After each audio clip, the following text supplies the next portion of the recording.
everybody. Welcome to Video Marketing Study Group Office Hours. This is May 4th, the special Star Wars edition of our office hours. Corey just asked in the chat, but of course, tell us in the chat who you are, where you're coming from, your position, company, and more importantly, are you video marketing certified yet? We're going to talk a little bit more about that certification in this presentation today. If you've been here before, you probably know us, but if you have not, my name's Aaron Oberdick. I'm the video marketing manager at Nextiny. And And I am Corey Christian. I'm the multimedia marketer here at Nextiny Marketing. awesome. And we do this every single month. So if you're interested in coming to hang out with us every month, ask video questions, things like that, we do this every month. So definitely register for future office hours if you find this presentation interesting. Just some reminders before we jump into the content today. HubSpot Video Marketing Study Group, right? If you're here at office hours, you're probably familiar with the study group, but if not, this is a great opportunity to join many like-minded people in the marketing kind of focused area of video, right? So this is a great opportunity or a great place to just go ask any questions video related. It can be very technical and specific. Corey's really good at answering those kind of questions.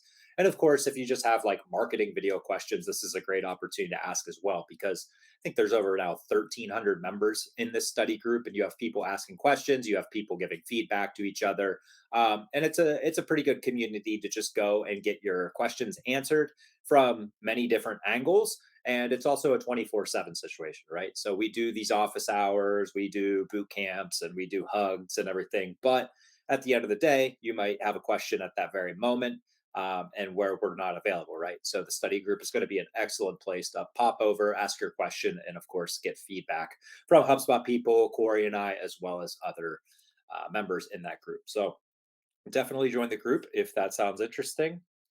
And I'm going to go ahead and jump into the agenda for today. So, office hours agenda is going to be HubSpot Video. We're going to talk about some changes to HubSpot Video, the certification course more specifically, and then video hosting within HubSpot. Then we'll talk about some bootcamp updates. You may not even be familiar with bootcamp, but we'll talk about what it is and all the updates we've made in the past year. Then we'll hop over to some new product launches. DJI just came out with a new cool drone. We'll talk about that. And then Corey will talk a little bit about some DaVinci editing updates. And then we'll pop into our questions we always like to highlight every month, and then into Q&A as we roll to the end of this thing. So HubSpot Video, right? What's new? That's on everyone's mind, right? And the first things first is certification. So if you are HubSpot marketing, video marketing certified, and you've taken this class, let's say, as of, I think it's updated within the last 6 months. So if you're older than 6 months certified, I'd highly recommend you checking out this again. Basically, it walks you through developing a video marketing strategy and producing high quality marketing videos. That stuff really hasn't changed, right? The kind of first part of this. But it's changed a lot in the sense of distributing your videos, hosting your videos, and the analytics report, right? So 6 months ago and even older than that, it was primarily where do you host your videos, and it was YouTube, it was Wistia, it was Vidyard, it was a lot of different areas. But now HubSpot now is able to host your videos in your CRM, right? So you're able to upload and distribute all your videos in HubSpot, get the analytics directly there. So the certification has changed into being a lot more HubSpot oriented. So I'd highly suggest you, if you're interested in learning how to get your videos hosted within HubSpot, definitely check out the new certification, because it'll walk you through that entire process. And of course, you get video certified in the process, and you get the little cool updated badge. So that's always fun. Talking a little bit about hosting with HubSpot Video, you may be asking yourself, oh, cool, I didn't realize that HubSpot now implemented hosting videos. So that is available within the marketing, CMS, or service hub. So if you have a professional account or above in any of these realms, you can start taking advantage of video hosting. And then, of course, we did put the HubSpot certified video here. It's Kara from the HubSpot community, and she actually is going to walk you through the entire process of adding HubSpot videos into your content there. So if you're interested and this is going, oh, this is awesome, because we host our videos on YouTube only, and we're really trying to just have everything within HubSpot itself. This is a great opportunity to start migrating all those videos into a second area. Additionally, you might pay for Wistia, and that might be an opportunity to cut costs. I don't want to talk negatively to Wistia or anything, or take customers from them, but we found some opportunities for a lot of our smaller customers, right, that host just a handful of videos. Instead of having them pay for a monthly subscription, we're able to now implement that into their HubSpot subscription and basically take a little bit of cost opportunity or give them back cost opportunity. So it's just a great opportunity to move video forward with HubSpot and just start learning how to implement video in every step of the way. Now, shifting focus here, I want to talk a little bit about our boot camp for video marketing, sales, and service, because we've had so far, I'd say, our most successful boot camp this quarter. But I think people were a lot more engaged with it, and we changed up a lot of just the overall content on a week by week basis. So you might be saying, great, what is bootcamp? And HubSpot Bootcamp for Video Marketing, Sales, and Service is a 6-week course aimed at really getting you comfortable on camera, as well as comfortable with developing a video strategy and following through with that. So you come in with very limited video knowledge, and that's okay. We start you from the ground up. We give you some surface level numbers on why video, who's using video in today's market, and we move you along on pre-production, right? How to get implemented a video strategy, how to actually start recording, what's best tips for recording. We walk you through the entire editing process of basically trimming your edges, cutting out any unnecessary content you might not want in the final video, exporting it, then uploading it and looking at analytics. So we actually walk you through the process of, we look at some of our older videos at a 3, 6, and 12-month point, and we look at, how can we make this better, how can we continue our efforts with video and optimize videos over time. So if that sounds really interesting to you, Corey just dropped that link into the chat. You can register for next quarter's boot camp. Again, it's a little bit more hands-on. So we do have some homework assignments. You'll walk away at the end of 6 weeks with a completed email signature video. If you're in sales, you can do sales prospecting. You can do video voicemails. So there's a lot of opportunity there with video. And this is a free boot camp as well. I want to emphasize that. So this is a great opportunity. Again, if you're looking to really dive into video, but you don't know where to get started, and we can definitely help you along the way. All right. So let's hop over to. I guess I skipped my product announcement slide there, but jump straight into the product announcements here. We got just one, and then I'll hand it over to Corey to talk a little bit about DaVinci Resolve updates. But the main thing that we saw come out this month that we are super excited for is the DJI Mavic 3 Pro announcement. This thing is an absolute beast. I feel like I say that about every DJI drone that comes out, because it's like, this thing is above and beyond what we typically utilize. But this thing has three cameras on it. You can actually see from the picture there on the right. It is very unique. I've never seen a design like that. And I really don't know how I feel about the design, but it's all about the usability, right? At the end of the day, you have a 20 megapixel, 5.1K wide angle, four thirds CMOS Hasselblad camera. I mean, on a drone, that is ridiculous. Everyone knows the quality of imagery that Hasselblad produces. So this camera is really awesome. The colors are gonna pop a lot, and you're gonna find that you're able to just really just go through the entire post production process and be able to manipulate your footage a lot with this. Additionally, you have a 166 millimeter, 12 megapixel, 7 times zoom telephoto. So if you're a drone person and you're like, man, all my shots are super wide angle and I can't really focus on anything in detail, now you can. That is, I mean, you can zoom in really far with that. And then on top of that, you have a 70 millimeter, 48 megapixel, 3 times zoom medium telephoto lens, which is just super high range as well, right? It kind of gives you that best of all three worlds, right? You might say 166 is just too much, but you're going to find 70 is that halfway in between spot. So definitely really interesting. We at Nextiny, we utilize the DJI Mavic 2 Pro and the Mavic 2 Zoom. And they basically just said, we're going to take both those products, make it better, and shove it all into one. So This is really kind of the end all be all at the moment for drones right now. And it's just really cool.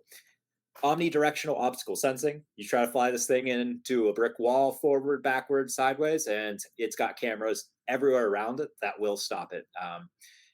I've tried directional obstacle sensing before several years ago. I used to fly these pretty frequently, and I'd try to fly into a wall. And 2017, 2018, the technology was pretty superior in that sense, and it was already avoiding these things. So, I mean, we're in 2023 now. I can only see that those 5 years have advanced this technology that much further to really avoid obstacles. Additionally, 43 total minutes of flight time. Realistically, you're looking at like 35, but that's still crazy for just having a drone in the air. You'll find that 2 3 batteries is going to be really all you're needing for most video shoots. It's got a 9.3 kilometer maximum transition transmission range. That's bonkers, especially when your regulation is line of sight. I really don't think you're going to be able to see a drone 9 kilometers away from you, but it's not necessarily supposed to be looked at it like that. It's more so you have the opportunity to fly 1 to 2 kilometers away and you still have an extremely strong connection. So that's more of the realistic outlook there. And then it's got tons of autonomous flight features. I know they're advancing these things all the time. At this point, you could basically just put it in the air, click a few buttons, and it'll do orbit, it'll do boomerang, it'll do. You can map it out with certain points on your maps and click go, and it'll just do that automatically or autonomously as well. So, what can't a DJI drone do at this point? I have no idea. But they are just super fascinating, and I'm excited to get my hands on this thing on a personal level as well. So yeah, if you're interested in drones, definitely check this guy out. All right, I'm going to go ahead and hand it over to Corey now to talk a little bit about DaVinci Resolve updates. So Yeah, so with the kind of NAB season that we just went through, there was plenty of updates and announcements, and one of the things that was released into beta is Resolve 18.5, and this. I've been kind of talking about all the AI features that Resolve has begun to really integrate into the software, and this is where things are really starting to get extremely time saving, honestly. Things like instant transcribing, where you can right click on a clip and say transcribe. You can then use that transcription as instant captions. So they will automatically subtitle your video with on screen it's awesome. subtitles. Um, all kinds of things like that, including even like a descript like edit by text feature, where, for example, you can kind of see in that photo that I placed there, you can just use a cursor and select text, and you can insert sentences at a time into your It's timeline. You crazy. can manage to do these like really kind of quick, very easy edits that are, very, very easy to kind of condense like that. Um, Many other things to kind of mention here. I mean, I believe it was 150 new features and updates, including things like different new AI filters and like effects and things that you can do.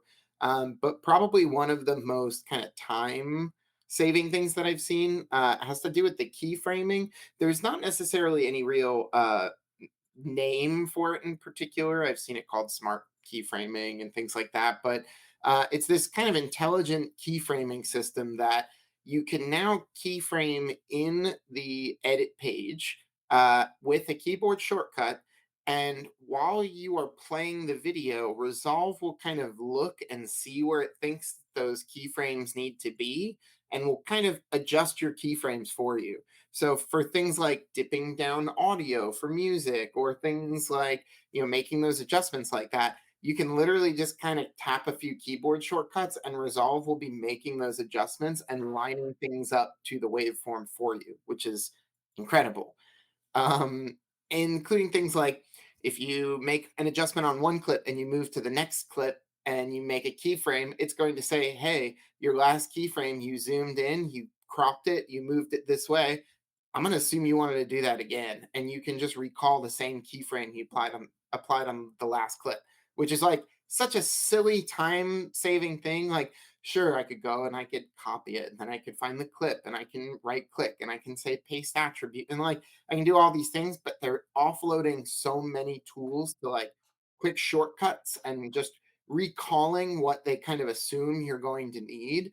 And they're utilizing those kind of neural engines to help all of the levels of processing at this point in the software, which is awesome. Um, Kind of two other things just to touch on. There is a new super scaling that uses enhanced AI. So, for example, if you want to take a 1080p clip and upscale it to 4K, you can use the enhanced 2K upscale.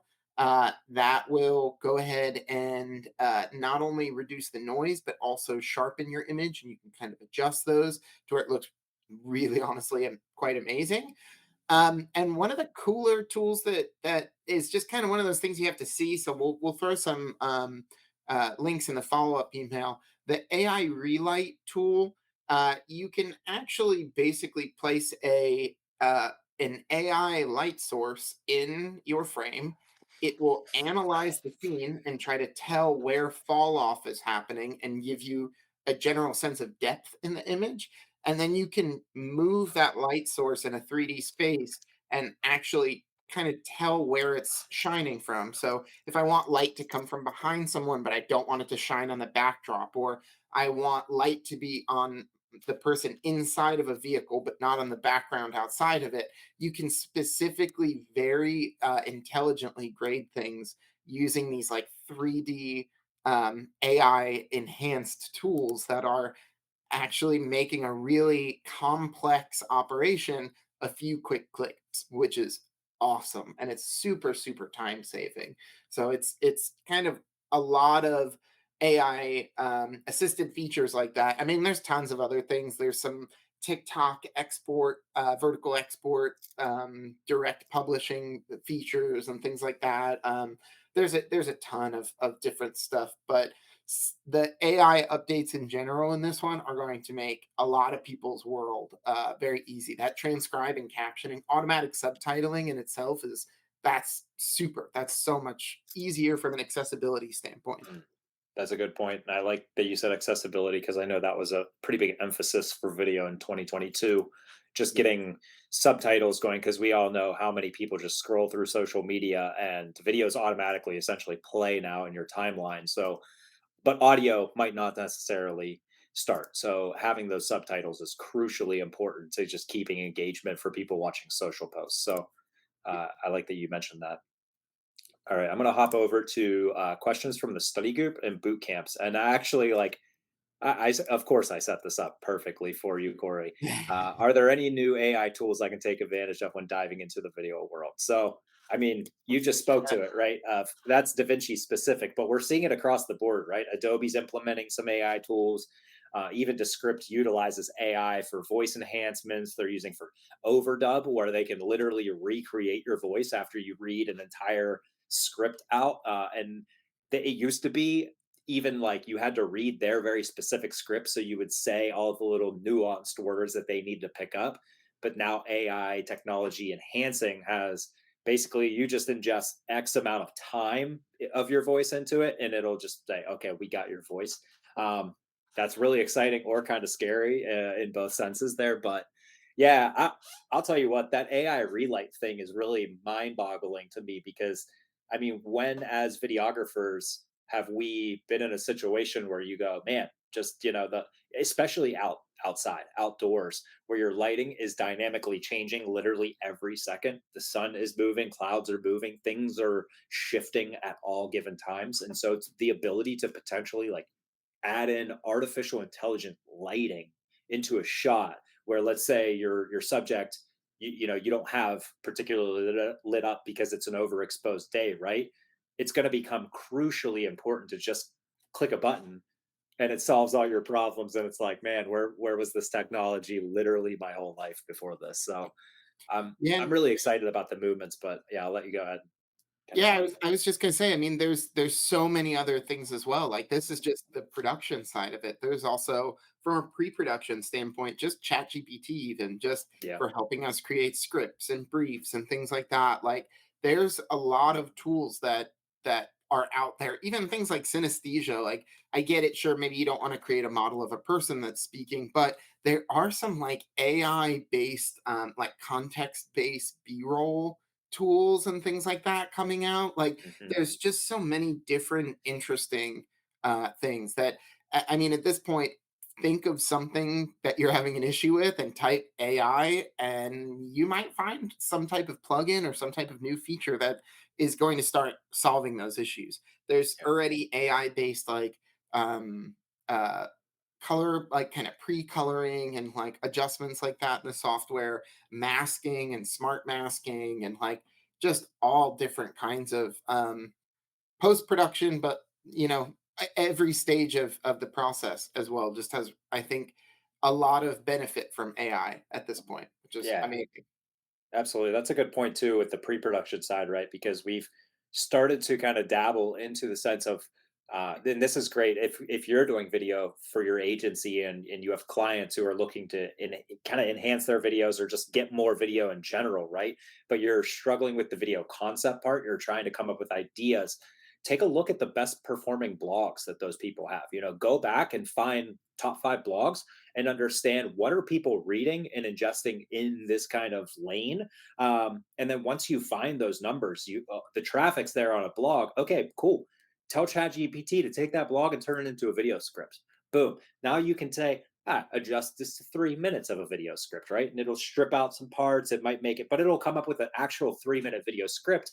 Then we can go ahead and move straight into production, right? We can do a quick proofread. Okay, everything looks good. Script looks good. It sounds great. Content's great. Now go ahead and record that.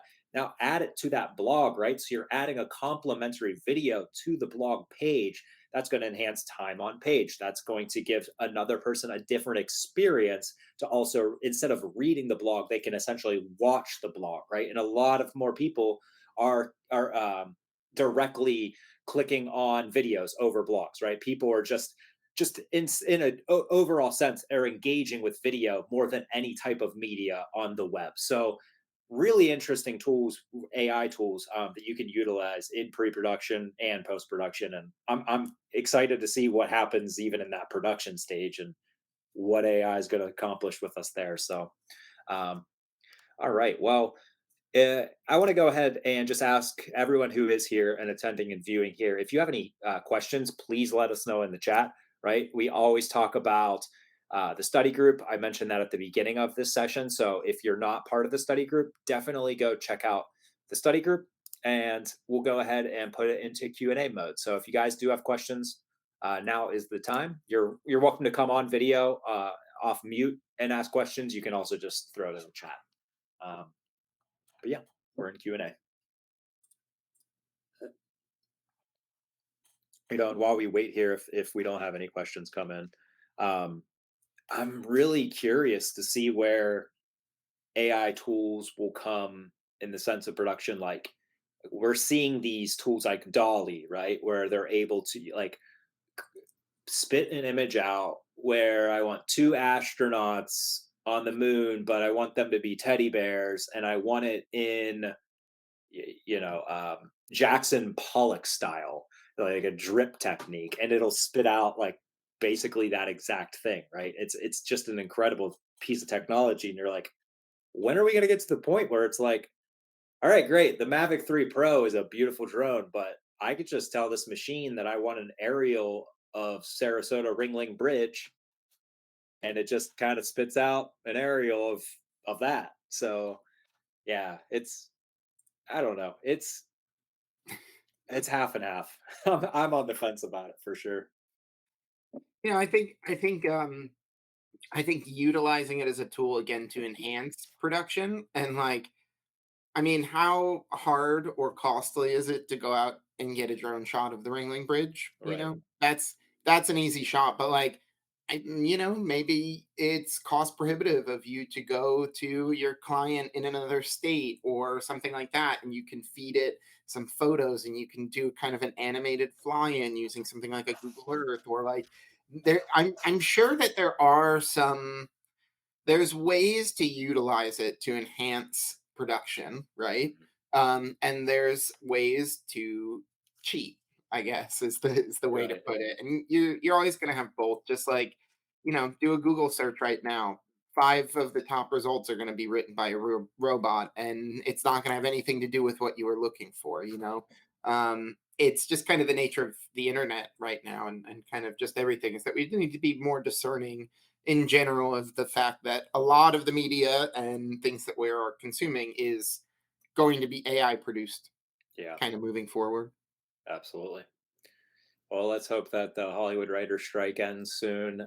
We continue to create humanized quality content. And if not, let's hope AI kicks butt and puts out another Game of Thrones or something awesome for us. So I'm not seeing any questions roll in, so we'll go ahead and wrap this up. But for everyone that is here, thanks so much for listening to Corey and I spiel about all kinds of stuff. And of course, we do this every month. So if you're interested in coming to hang out next month, definitely register for the next office hours, and we'll see you then.